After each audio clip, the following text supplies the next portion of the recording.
মাসের ২৮ তারিখ রাতে খাবার খেতে বসে দেখলাম নানা রকম পদে টেবিল ভরা। মা হাসি মুখে আমার থালায় খাবার তুলে দিচ্ছেন। অবশ্য এটা নতুন কিছু না।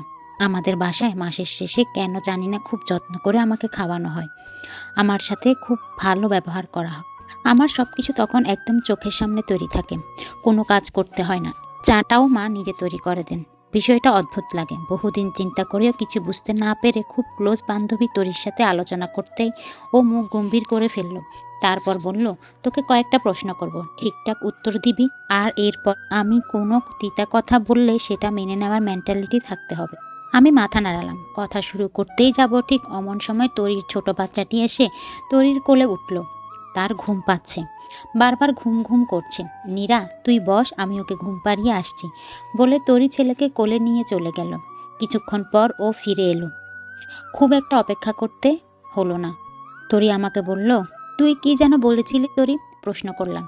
সে পাল্টা প্রশ্ন করলো, তুই তো ভালো একটা বেতনে চাকরি করিস, তো তোর বেতনের টাকা কি করিস? আমি বেতনের টাকা কি করব? নিজের কিছু হাত খরচ রেখে বাকিটা মায়ের হাতে দিয়ে দিই। অকপটে বললাম, সত্যি কথাটা তুই আমার সাথে শেয়ার করলি যে মাসের শেষের দিকে তোর সাথে সব সময় খুব ভালো ব্যবহার করা হয়, যেটা মাসের ৫-৭ তারিখ পর্যন্ত থাকে।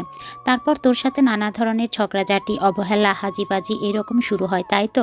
হ্যাঁ, বিষয়টা খুবই অ্যাবনর্মাল লাগে আমার কাছে। সবাই খুব অদ্ভুত আচরণ করে আমার সাথে। ছোটবেলা থেকে দেখেছি বাবা মা সবসময় ভাইয়ার দিকে টানে। আর তুই তো জানিস ভাইয়া একেবারে অকর্ম, কোনো কাজ করে না। বাজারে আমাদের অত বড় দোকানটাও ঠিকমতো বসে না। কর্মচারীরা সামনে চুরি করে। সে বেশিরভাগ সময় বন্ধু-বান্ধব নিয়ে মেতে থাকে। ওই দোকান থেকে তার নিজেরই হাত খরচ চলে না ঠিকমতো। মাঝে মাঝে মায়ের কাছ থেকে টাকা নেয়। কিন্তু আমি তো সংসার এভাবে ফেলে রাখতে পারি না। মায়ের কাছ থেকে নিবে কি করে? তোর মা তো আর ইনকাম করে না, ইনকাম তুই করিস, মানে তোর টাকাটাই নেয়, তাই তো? মাথা চুলকে বললাম, হ্যাঁ তাই।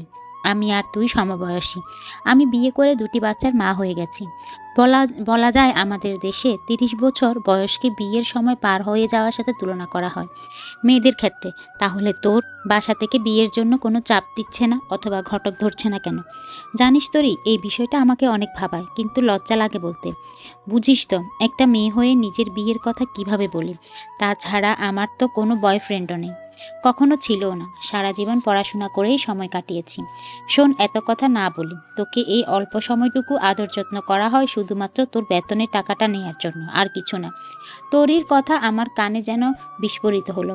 একদম ফালতু কথা বলবি না, কোনো মা বাবা এমন হয় না। আমি তো আগেই বলেছিলাম, তিতা কথা যদি সহ্য করতে না পারিস তাহলে আমার কাছে পরামর্শ চাইবি না। মা বাবা মানেই ফেরেশতা হবে এমন কথা কোথাও লেখা আছে? তারাও মানুষ, তারাও স্বার্থপর হতেই পারে। আমার বেশ রাগ হলো। কিছু না বলে আমি চলে আসলাম। বিভিন্ন পদের তরকারি সামনে নিয়ে এই কথাগুলো ভাবছিলাম। কেন যেন মনে হলো তরি সত্যি কথা বলছে। তৃপ্তি করে খেলাম। মায়ের হাতের রান্নার প্রশংসাও করলাম। তারপর ঘরে গিয়ে তরিকে ফোন দিয়ে সরি বললাম। আবার দেখা করতে চাই এটাও বললাম। আচ্ছা, কাল তো পারবো না, তুই বরং পরশু আমাদের বাসায় ওই ক্যাফেটাতে চলে আসিস অফিস শেষ করে। তরি লাইনটা কেটে দিল। ক্যাফেতে বসে আছি। বাহিরে সন্ধ্যা নেমেছে। মনটা কেমন গম্ভীর হয়ে আছে। তরি এলো কিছুক্ষণ পরে। আমি যখন সরি টরি বলে সবকিছু মিটমাট করতে চাচ্ছি, ও তখন আমার চুল টেনে দিল। এই বন্ধুত্বের মাঝে আবার সরি কি রে? এখন কি হয়েছে বল? আমার মনে হচ্ছে তুই সত্যি কথা বলছিস। মাথা নিচু করে বললাম, যাক তাহলে বুঝতে পেরেছিস। কি করব বলতো? একটা বিয়ে কর, সহজ সমাধান। তরি হাই তুলতে তুলতে খুব ক্যাজুয়ালি বলল, আরে পাগল হয়েছিস? পাত্র কোথায় পাবো? তাছাড়া বিয়ের সমাধান নাকি? তোর মাথাটা খারাপ রে তরি। তাও ঠিক, এত তাড়াতাড়ি পাত্র কোথায় পাবে? আর পরিবারের অমতে বিয়ে করতে গিয়ে ফেলাটা খুব সহজ ব্যাপার না। তোর মতো ভীতু ডিমের কাছে পরিবারের অমত থাকবে কেন? আমার বাবা মা নিশ্চয়ই চায় আমি সংসার করি। তরি অদ্ভুতভাবে হাসলো। হাসবি না, মেজাজ খারাপ হলো আমার। আচ্ছা শোন তাহলে, বিয়ের কথা পরে হবে। তুই তো চাস তোর পরিবারের আদর যত্ন ভালোবাসা কয়েকটা দিনের জন্য না, সব সময়ের জন্য, তাই তো? আমি উপরে নিচে মাথা নাড়ালাম। তাহলে যা বলছি, যেভাবে বলছি তাই কর। আমরা বের হলাম। সময় তখন রাত ৮টা ছুঁই ছুঁই। মাসের ৪ তারিখে মা বলল, কি রে মা, তোর স্যালারি হয়নি? আগামী পরশু হবে মা, একটু সমস্যা আছে। স্যার কি যেন বলল, তাই দেরি হচ্ছে। আচ্ছা এই নে, চা খেয়ে ফ্রেশ হয়ে নে। আমি মাকে তরির কথা অনুযায়ী মিথ্যা বলেছি। গতকালই আমার স্যালারি হয়ে গেছে। ২ দিন পর মায়ের হাতে ১৫,০০০ টাকা দিলাম। মাত্র ১৫,০০০? তুই তো ৫০,০০০ দিস। মা, আমাদের কোম্পানি খানিকটা লসে চলছে, তাই বেতন ভাগে ভাগে দিবে বলেছে। অবশ্য প্রতি মাসেরটা প্রতি মাসেই ক্লিয়ার করবে, এটা নিয়ে ভাবার কিছু নেই। আমি তো জন্মেও শুনিনি এরকম কোনো কথা। মা বলল, আমিও শুনিনি মা, কিন্তু বেতন দিবে এটা গ্যারান্টেড। আর যদি তোমরা না চাও তাহলে চাকরি ছেড়ে দেব। কি দরকার এসব ছোটাছুটি করার? আরে না না, হয়তো এই মাসে সমস্যা আছে, তুই মন দিয়ে কাজ কর। আমার আদর যত্ন চলতে লাগলো। 16 তারিখ মায়ের হাতে আরও কিছু টাকা দিয়ে দিলাম। বাবা একটু কথা শোনালো, কোম্পানি কেন পুরো টাকা দিচ্ছে না সেই ব্যাপারে কোম্পানির কাছে জবাবদিহির ব্যাপারে আমরা স্টাফরা কেন কোনো সিদ্ধান্ত নিচ্ছি না, হ্যান ত্যান হাবিজাবি। মাসের 25 তারিখে দিলাম আরও কিছু টাকা, তবে সব মিলিয়ে 50,000 হলো না, 44,000 হলো। আমি গুনে রেখেছি, আমি একাই গুনিনি, মা বাবা দুজনেই গুনেছে, সাথে ভাইও। তোকে কি এই মাসে বেতন কম দিয়েছে নাকি? ভাইয়ের প্রশ্ন, হ্যাঁ ভাইয়া, কোম্পানি একটু লসে চলছে, তবে বাকি টাকা সব একসাথে দিবে। আচ্ছা আচ্ছা, দেখা যাবে। বলাই বাহুল্য, এত বুদ্ধি আসলে আমার নেই। প্রায় প্রতিদিনই রাতে তরির সাথে আমার কথা হয়। এভাবেই চলল মাস তিনেক। আমি এখন সারা মাসে আদর যত্ন পাই তরির প্রচেষ্টায়, আর আমার কিছুটা ইন্টারেস্টে তরি এক কাজিন আরমানের সাথে আমার ক্ষণিকটা সাক্ষাৎ গড়ে উঠল। ছেলেটি ইঞ্জিনিয়ার। বেশ কিছুদিন কথাবার্তার পর বুঝতে পারলাম আমাকে সে পছন্দ করে। একদিন তরি সহ ওদের বাড়িতেও নিয়ে গেল, তাই বুঝলাম আরমান সিরিয়াস। তা না হলে কোনো ছেলে বাবা মায়ের সাথে পরিচয় করিয়ে দেয় না।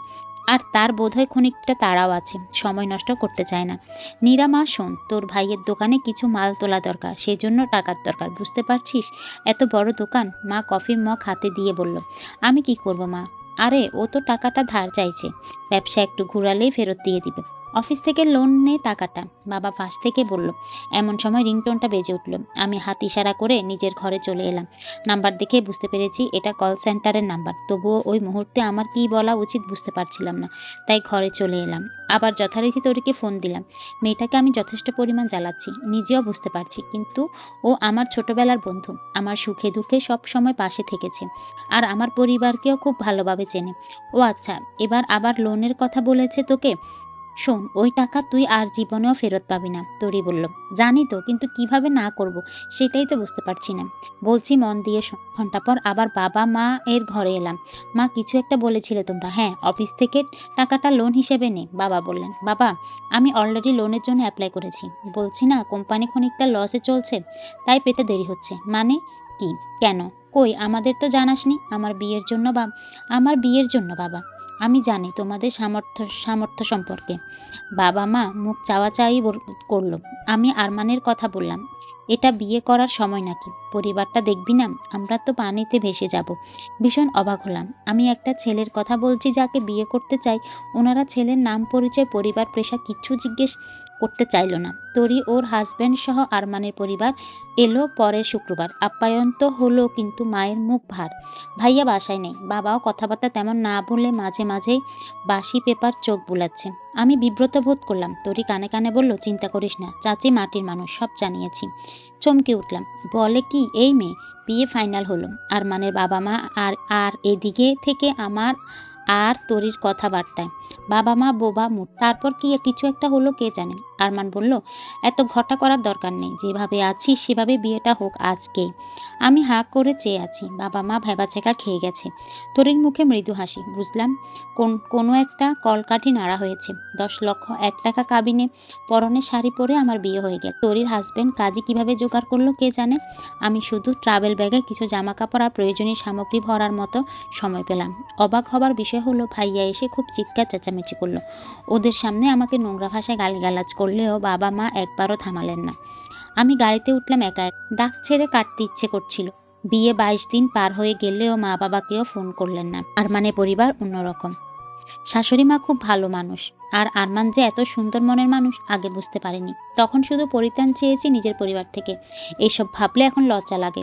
অনাকাঙ্ক্ষিত ফোনটা অবশেষে এলো, মায়ের ফোন। তিনি বললেন আমি কেমন আছি, ওরা সবাই কেমন এসব জানতে চাইলেন।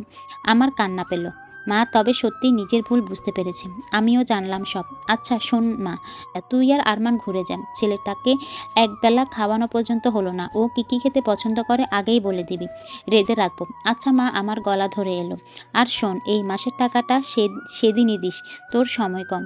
বারবার আসা যাওয়া করাটা তোর জন্য সমস্যা। ফোনটা এখন বাবার হাতে। আমি এতক্ষণে বুঝলাম মাসের শেষে ঘটনার সাথে এটা কেমন করে মিলে যাচ্ছে। ছি বাবা, শোনো, জানি ফোনটা লাউড স্পিকারে দেয়া, তোমরা সবাই ভাইয়াসহ ওখানে আছো। এখন আমার বিয়ে হয়েছে, অন্য একটা পরিবারের দায়িত্ব আমার উপর। বলছি না তোমাদের প্রতি আমার কর্তব্য নেই, কিন্তু তোমরা তো সলভেন্ট। বাজারে সবচেয়ে বড় দোকানটা আমাদের, যেটাতে ভাইয়া ইচ্ছা করে নিয়মিত বসে না। বাড়ির সামনে প্রচুর জায়গা, তোমরা দুজন চাইলে সেখানে সবজি বাগান করতে পারো। আমাদের নিজেদের বাড়ি, দুটো ঘর সাবলেট দেওয়া আছে, ওটাও আমার উদ্যোগে। দেশের বাড়িতেও সম্পত্তি আছে, যার খোঁজ খবর তুমি নাও না, আর ডিপেন্ড করে থাকো আমার স্যালারির উপর। শোনো, আমি এখন থেকে মাসিক কোনো টাকা পয়সা দিব না। ইচ্ছে হলে মাঝে মধ্যে এটা এটা সেটা দিব, বিভিন্ন অকেশানে গিফট দিব, এর বাইরে কিছু না। তোর মতো মেয়ের মুখে ঝাড়ার বাড়ি। বুঝতে পারছি ভাইয়া কথাগুলো রাগে কাঁপতে কাঁপতে বলছে। দেখি কতদিন ওই সংসার টেকে, তারপরে এসে ঠিক ঠাঁই চাইবি এখানে, তখন লাথি মেরে বের করে দিব। আমি হতভম্ব হয়ে গেলাম।